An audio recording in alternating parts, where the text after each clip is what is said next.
పెద్ద పెద్ద డైలాగులు కొట్టి మీరు ఓటేయకపోతే నేను బంద్ చేస్తా అంటుండు. మర్చిపోవద్దు ముఖ్యమంత్రి గారు, మీరు కేవలం ప్రజల సొమ్ముకు ధర్మకర్త. ప్రజల సొమ్ముకు మీరు ధర్మకర్త. 5 ఏళ్ళు టెంపరీ ఉద్యోగం మనది. 5 ఏళ్ల తర్వాత ప్రజలకు ఇష్టం లేకపోతే తీసుకుపోయి చెత్తబుట్టలు వారేస్తారు.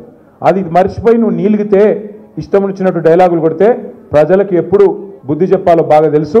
ఇలా ఖైరతాబాద్ నుంచి వచ్చిన మా సోదరులు శ్రీనివాస్ నాయుడు గారితో వచ్చిన మీ అందరికీ స్వాగతం చెప్తూ 11 తారీఖు నాడు మరి ఎలక్షన్ ఉన్నది జూబ్లీ హిల్స్లో. ఎందుకు వచ్చింది జూబ్లీ హిల్స్ ఎలక్షను?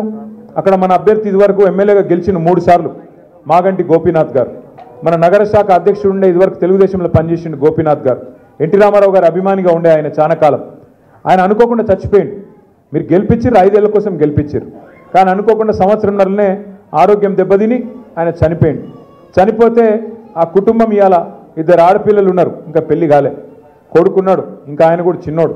ఆ కుటుంబాన్ని మరి ఆదుకోవాలి. ఒక పార్టీ అన్నప్పుడు కుటుంబ సభ్యులం కాబట్టి ఆ కుటుంబానికి అవస్థ అయితే మనం ఆదుకోవాలని చెప్పి ఆ కుటుంబంలో ఉన్న వాళ్ళ భార్యకు కేసీఆర్ గారు టికెట్ ఇచ్చారు. ఆమె భర్త చనిపోయి 4 నెలలు కాలే. పెద్ద మీటింగ్ పెట్టినాం మొన్న జూబ్లీ హిల్స్లో, రేమత్ నగర్లో. పెడితే పాపం 1000 మంది వచ్చారు. వస్తే వాళ్ళని చూసి ఆమెకు దుఃఖం ఆగలే, గోపి గుర్తొచ్చి ఏడ్చింది. ఏడుస్తే కాంగ్రెస్ వాళ్ళు మంత్రులు ఏమంటారు ఎరికేనా? ఆమె ఏట దొంగ ఏడుపులాట. అంటే భర్త చచ్చిపోతే కూడా ఏడవద్దా? ఇక ఇప్పుడు కాంగ్రెస్ వాళ్ళు చచ్చిపోతే వాళ్ళ ఇంట్లో వాళ్ళ భార్యలు ఏడవరా? నాకు తెలియక అడుగుతున్నా. ఇంత అన్యాయంగా మాట్లాడచ్చా? ఒక ఆడపిల్ల కన్నీళ్ళ మీద కూడా మీ ఏడిపోయింది. ఒక ఆడబిడ్డ ఏడుస్తే కూడా ఇంత అన్యాయంగా మాట్లాడతారా? కాబట్టి దయచేసి మీరు ఆలోచన చేయండి. ఇంత అరాచకంగా మాట్లాడుతున్న వాళ్ళు, ఇంత అన్యాయంగా ఆడబిడ్డల్ని కూడా అవమానిస్తున్న వాళ్ళు, వాళ్ళకు బుద్ధి చెప్పాల్సిన బాధ్యత మన మీద ఉన్నదా లేదా మీరు ఆలోచించండి. ఇక్కడ ఖైరతాబాద్లో కూడా మీరు గెలిపించిన ఎమ్మెల్యే ఆయన కూడా జంపు కొట్టి ఇవాళ అక్కడ వాళ్ళ సంఖ్యలో వచ్చిండు, కాంగ్రెస్ వాళ్ళ సంఖ్యలో వచ్చిండు, రేవంత్ రెడ్డి సంఖ్యలో ఉన్నాడు. మేయర్ అమ్మబోయి ఆమె కూడా కాంగ్రెస్లో దుంకింది. కానీ మా ధైర్యం, మా గుండె ధైర్యం మీరు గట్టిగా ఉంటే మళ్ళీ తిరిగి కేసీఆర్ రావాలి అని మీరు అనుకుంటే బరాబర్ ఎవరితోనన్నా కొట్లాడతాం. డెఫినెట్గా మళ్ళీ తిరిగి కేసీఆర్ గారు ముఖ్యమంత్రి అవుతారు. మళ్ళీ తిరిగి కేసీఆర్ రావన్నా? పక్కానా? మరి రావాలంటే మీరు ఒక్కటే చేయాలి.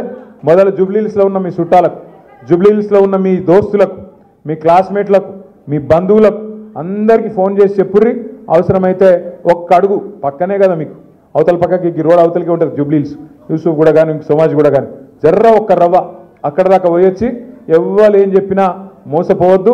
ఖచ్చితంగా మళ్ళీ కేసీఆర్ని తెచ్చుకోవాలి అనే మాట మీరు చెప్పాలి, మేము చెప్పాలి. 11 తారీఖు నాడు మాగంటి సునీత గోపీనాథ్ గారిని మీ అందరి ఆశీర్వాదంతో మళ్ళొక్కసారి ఎమ్మెల్యేగా జూబ్లీ హిల్స్ నియోజకవర్గంలో గెలిపించుకుందాం. మీ ఆడబిడ్డల ఆశీర్వాదంతో ఒక ఆడబిడ్డ ఖచ్చితంగా తిరిగి